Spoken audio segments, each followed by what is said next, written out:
আশা করছি সবাই ভালো আছেন। আজকে চলে এসেছি নতুন একটি বাফেটের রিভিউ নিয়ে। ঢাকার মধ্যে বেস্ট বাফেট কোনটি এবং সবচেয়ে ভালো প্রাইসে 100+ আইটেম আপনি কোথায় পাবেন, আজকের ভিডিওটা আপনি সম্পূর্ণ দেখলে জানতে পারবেন। ফেসবুকে অনেকদিন ধরে রিভিউ দেখছিলাম যে এই বাফেটের সম্পর্কে, অনেক সেলিব্রিটিরাই এটা সম্পর্কে বিভিন্ন ধরনের রিভিউ দিয়েছিল। সো 850 টাকার মধ্যে এতগুলো ফুড আইটেম এবং তার কোয়ালিটি সম্পর্কে জানতে আজকে আমরা চলে আসলাম রেস্টুরেন্ট সম্পর্কে রিভিউ দিতে। কিন্তু তার আগে আমার ভিডিওতে একটি লাইক দেবেন এবং চ্যানেলটাকে সাবস্ক্রাইব করবেন। আপনারা অনেকেই ভিডিও দেখছেন কিন্তু লাইক করছেন না, কমেন্ট করছেন না। আপনাদের একটি লাইক এবং কমেন্ট আমাকে নতুন নতুন ভিডিও বানাতে আরও উৎসাহিত করে। সো দয়া করে আমার ভিডিওটাকে লাইক করে এবং চ্যানেলটাকে সাবস্ক্রাইব করে আমার পাশে থাকবেন। সো প্রথমে চলে আসলাম আমি মতিঝিল মেট্রো রেলে। মেট্রো করেই আজ আমি নির্দিষ্ট গন্তব্যস্থলে যাব। Let's go. বাসের সামনে মেট্রো রেল থাকার সত্ত্বেও আমার আজ পর্যন্ত মেট্রো রেলে যাওয়া হয়নি, ফার্স্ট আমি মেট্রো রেলে যাব। সো এক্সাইটমেন্ট কাজ করছিল। প্রথমেই লিফট করে আমরা দোতলায় চলে গেলাম। আমার মা আমার সাথে ছিল, ভাই এবং বাবা একটু পরে আসবে। তো আমি আর মা লিফটে ঝটপট উঠে গেলাম, যেহেতু ফার্স্ট টাইম। সো এক্সাইটমেন্টটা ভালোই ছিল। আজকে প্ল্যানটা ছিল পুরো দিন ঘোরাঘুরি করার পরে সন্ধ্যার দিকে বাফেটে যাব।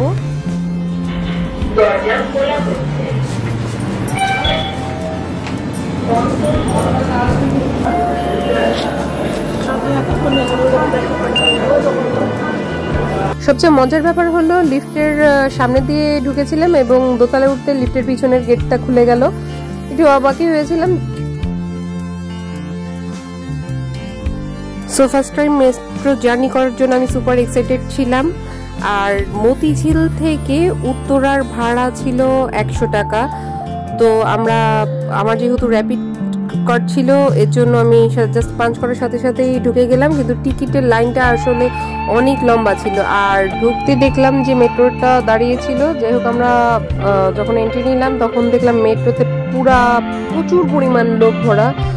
তো একটা ইউটিউবে একটা ভিডিও দেখেছিলাম যেখানে চায়নার মেট্রো স্টেশনে যখন মেট্রো রেল দাঁড়িয়েছে অনেক লোককে প্রায় ঠেসে ওখানে মেট্রো পুলিশরা ঠেসে ঢুকাচ্ছে।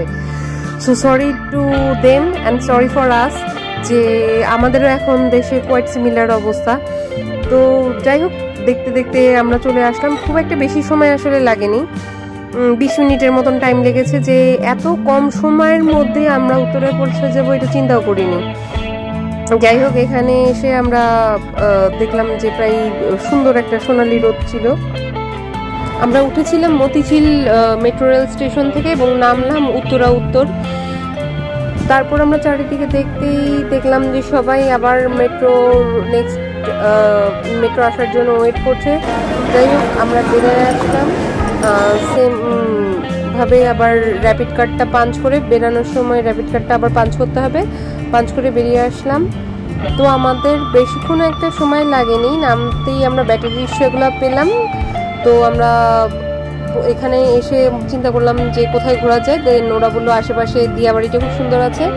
তো আমরা মনে করলাম যে হ্যাঁ, অনেক সময় আছে, বাফেটের টাইমটা যেহেতু 7টা থেকে, তাহলে আমরা এর মাঝখানে দিয়াবাড়িটা ঘুরে আসি। রাস্তার দুধারেই ছিল অনেকগুলো নার্সারি।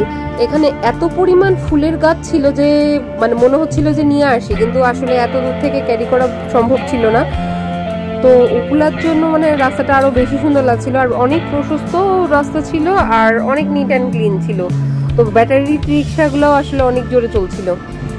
তো আমরা চিন্তা করলাম যে এর মধ্যে প্রায় আমরা 5টার দিকে ওখানে নেমেছিলাম। তো 2 ঘন্টার টাইম যেহেতু হাতে পেয়েছি, তাহলে চিন্তা করলাম যে ভালো মতন ঘোরাফেরা একটা করে আসি।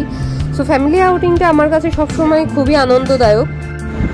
উত্তরা দিয়ে বাড়িতে যদি আপনার যেতে হয় তো বিকালের দিকে যাওয়াটাই ভালো, কারণ সন্ধ্যার পরে ওই জায়গাটা খুব একটা সেফ না। আপনারা যদি মনে করেন ফ্যামিলি বা ফ্রেন্ডস মিলে পিকনিকে আসবেন বা কয়েকজন মিলে আর কি একটা আউটিংয়ের জন্য, দিয়াবাড়িটা মোটামুটি ভালোই জায়গা, কারণ এখানে এতটা পরিমাণ ভিড় নেই। আপনারা কমেন্ট সেকশনে অবশ্যই জানাবেন যে ঢাকার মধ্যে আউটিংয়ের জন্য আর কোন কোন প্লেসগুলো বেস্ট। এইগুলা জানা থাকলে আমাদের জন্য অনেক সুবিধা হয় ঘোরার জন্য। ফাইনালি আমরা চলে আসলাম আমাদের গন্তব্যস্থলে। হ্যাঁ, খেলা হবে, খেলা।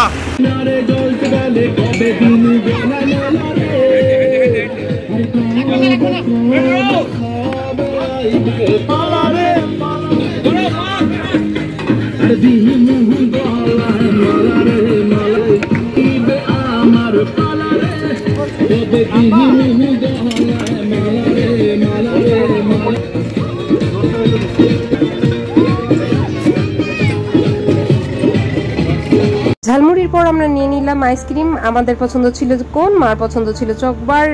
তো নিয়ে আমরা লেকের পাড় দিয়ে হাঁটছিলাম। অনেক সুন্দর টলটলে পানি ছিল। তো সামনে দুটো বসার বেঞ্চ ছিল, বসার বেঞ্চ অনেকগুলোই ছিল। অ্যাকচুয়ালি এখানে যারা ফুচকা চটপটি খাবে তারাই মানে বসতে পারে। তো কিছুক্ষণ বসে আমরা আইসক্রিম খেলাম। তা অ্যাকচুয়ালি টেস্টগুলো আমি বলবো ভালোই, কারণ সাধারণত রাস্তার এখানে যেগুলো বিক্রি করে অতটা ফ্রেশ থাকে না। পরে আমরা একটু আরও সামনে আগে যেতেই এরকম ধরনের ক্ষেতগুলো দেখলাম। তো পথটা অ্যাকচুয়ালি বলবো অনেক ভাঙাচোরা ছিল। আর এটা কিসের ক্ষেত জানি না, ওই দূরে দেখা যাচ্ছিল মেট্রো রেলের লাইনটা। দূর থেকে মেট্রো রেলও যাচ্ছিল, যদিও ভিডিওতে খুব একটা বোঝা যাচ্ছে না। তো আপনারা এই ধরনের জায়গাতে ফ্যামিলি থেকে ফ্রেন্ড মিলে আসলেই মানে ঘোরার জন্য ভালোই লাগবে আসলে। কিছুটা সময় দেখলাম যে এখানে আবার বসার জন্য ছাউনি ছিল ঠিকই এর খালগুলার উপরে। হ্যালো গাইস, আমরা চলে এসেছি দিয়াবাড়ি শেষ প্রান্তে। সামনে দেখতে পাচ্ছেন লেক। নতুন জায়গা হিসেবে মোটামুটি ভালো, আগেও এসেছি যেহেতু, কিন্তু জায়গাটা এখন অনেক পরিষ্কার হয়েছে, ছিমছাম। এখানে আপনি সময় কাটাতে পারেন পরিবার নিয়ে, ফ্যামিলি পরিবার নিয়ে, আপনার বন্ধু বান্ধব নিয়ে সময় কাটাতে পারেন। সামনে বউবাজার আছে, এখানে ফিশ ফ্রাই পাওয়া যায় রাতে। ওভারঅল রেটিং দিলে 6 দেবো আমি 10-এর মধ্যে। ঘোরাফেরা করা যায় একদিনের জন্য, এই আর কি। বাই। ঘড়িতে দেখতে দেখতেই 7টা বেজে গেল। আমরা চলে আসলাম আমাদের রয়্যাল ক্রুজিং এর উদ্দেশ্যে। তো এটা ছিল উত্তরার রাজলক্ষ্মীর অপোজিটে যে স্বপ্ন আছে, এখানে নাটোর টাওয়ারের 14th ফ্লোরে। তো আমরা এসেই দেখলাম যে সিঁড়িটা প্লাস এর ডেকোরেশনগুলো, তখনও খুব একটা লোক আসেনি।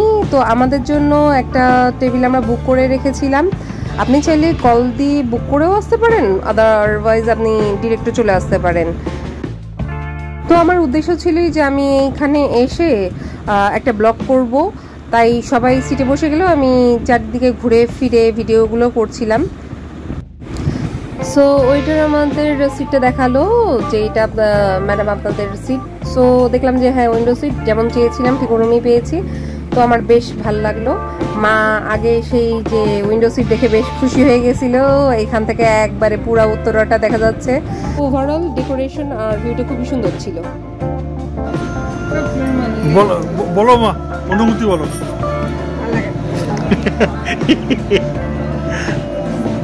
আচ্ছা, আমরা হলো প্রথমে মতিঝিলে মেট্রো রেল থেকে আসলাম উত্তর। আচ্ছা, উত্তর স্টেশনে নামলাম। তারপরে আমরা দিয়াবাড়িতে ঘুরলাম। দিয়াবাড়িতে ঘোরার পরে একটা ব্যাটারি রিক্সা নিয়ে আসলাম রয়্যাল কুজিনে। আর রয়্যাল কুজিনটা এটা হলো গিয়ে রাজলক্ষ্মীর জাস্ট পাশেই, বা রাজলক্ষ্মীর পাশে যে স্বপ্ন শপটা আছে এইটার 12 তলায় 15 তলায়। তো লিফটে আসলাম। তো আপনারা ভিউটা দেখতেই পাচ্ছেন, অনেক সুন্দর, অনেক চমৎকার। আর এখন খাবার পরে খাবার রিভিউটা দিতে পারবো। Thank you. তো কয়েকদিন আগে বেলি রোডে যে আগুন লাগার ঘটনা ঘটেছিল, এটার জন্যই আমি আসলে ফায়ার এক্সিটটা খুঁজছিলাম। যে একটা রেস্টুরেন্টে ওয়েল ডেকোরেশনের পাশাপাশি নিরাপত্তাটাও অনেক জরুরি। তো এখানে অনেকগুলো আইসক্রিমের বক্স দেখলাম, এখানে মানে আপনি চাইলে এটা কিনেও এক্সট্রা খেতে পারেন। আর আমি যেটা খুঁজছিলাম ফায়ার এক্সিটটা, চারিদিকে ওনাদের জিজ্ঞেস করাতে আমাকে দেখিয়ে দিল যে সামনের একটা এইটা একটা ফায়ার এক্সিট, আর সামনের তো বড় একটা এক্সিট আছেই। তো আমাদের খাবার টাইমটা শুরু হয়ে গেল। দেখলাম বিভিন্ন ধরনের সুন্দর সুন্দর নাম না জানা অনেক ধরনের সালাদ সাজানো ছিল, যেটা আমার কাছে খুবই ভালো লাগলো। আর চাটনি, আচার এগুলো তো ছিলই।